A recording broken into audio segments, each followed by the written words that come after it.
I am 13 years old in this photo. My mother and grandmother are with me, and on the other side of the photo camera is my grandfather, in whose direction no one but me dared to look. Why, you will ask? Somehow I'll tell you. Today is not about that. In 2 years, my grandmother will die after a long and prolonged illness, and I will become an adult very quickly. Mom will become psychologically my younger sister, and physically, she is a cut below, and it always seemed that she is younger than me, and my adult life will begin, full of responsibility for myself, for my mother, and for some reason for my grandfather. The first alcohol, the choice of a university, the loss of virginity, the first thoughts of suicide, a complete lack of understanding of why I am in this world. All this passed in complete solitude, without a single adult around to just sit and talk to me and say, "How are you?" But there was always a grandfather nearby, whom he had to call Daddy for some reason. And there were also the first thoughts about, what will happen when my mother dies? Will I cry?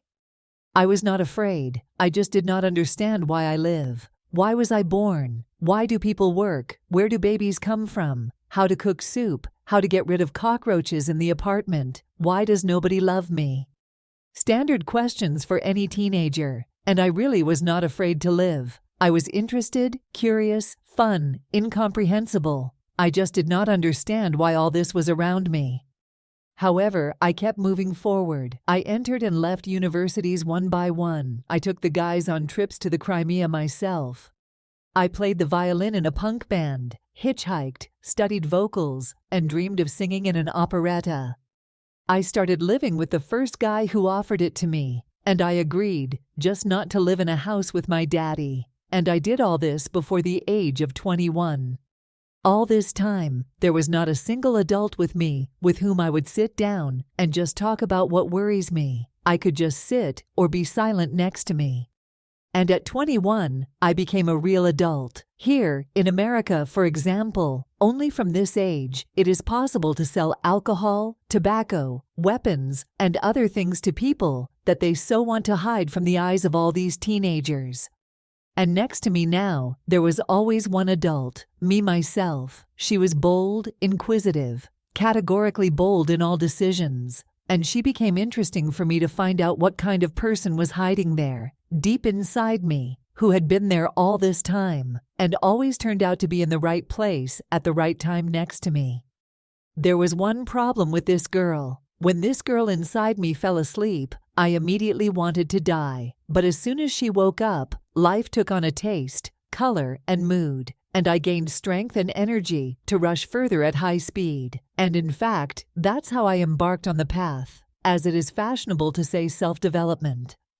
I am 47 today, and I am a teenager again in my soul, with that thirst for life and curiosity that was then only multiplied at times, because today I understand why all this is around and inside me.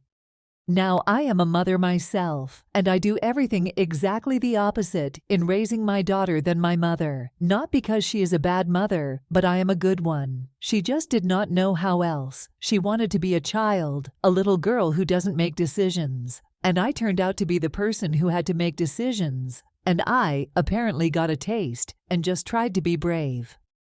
And so far, everything is going well. I try to be with her every minute of her life. And this does not mean that I control her or do not let go a single step. At the age of 14, she is quite an independent girl. At 11, she could drive through all of Kyiv and further to the suburbs, the city of Irpin to her friends. She can now travel to small towns here in America, on a bike or on foot or by transport. And it is not that I'm not afraid for her. She knows that I am in touch, that I will always be there at the right moment. I will tell you, I will be silent, I will dance, I will laugh with her about what is close to her. We will discuss what is important to her, and not what I need from her. My inner teenager is always on the same wavelength with her, and my inner adult is always there for both of us. And so it will be until her adult inside her wakes up and we, as they say, will be friends at home. At least I hope so. Why did I tell this heartbreaking story? Absolutely not for you to feel sorry for me. I wanted to tell you by my own example that in each of us, regardless of age, there is this inner child, teenager, and adult. And it and #39 's very cool when you can wake up any of them at will. Fool around and lie on the grass, blow soap bubbles, or ride on a swing like a child, or be daring, make unconventional decisions, and be categorical and courageous, like a teenager. And last but not least, as an observer of both of them, to be a conscious, judicious adult who makes decisions and uses prudence and common sense when necessary.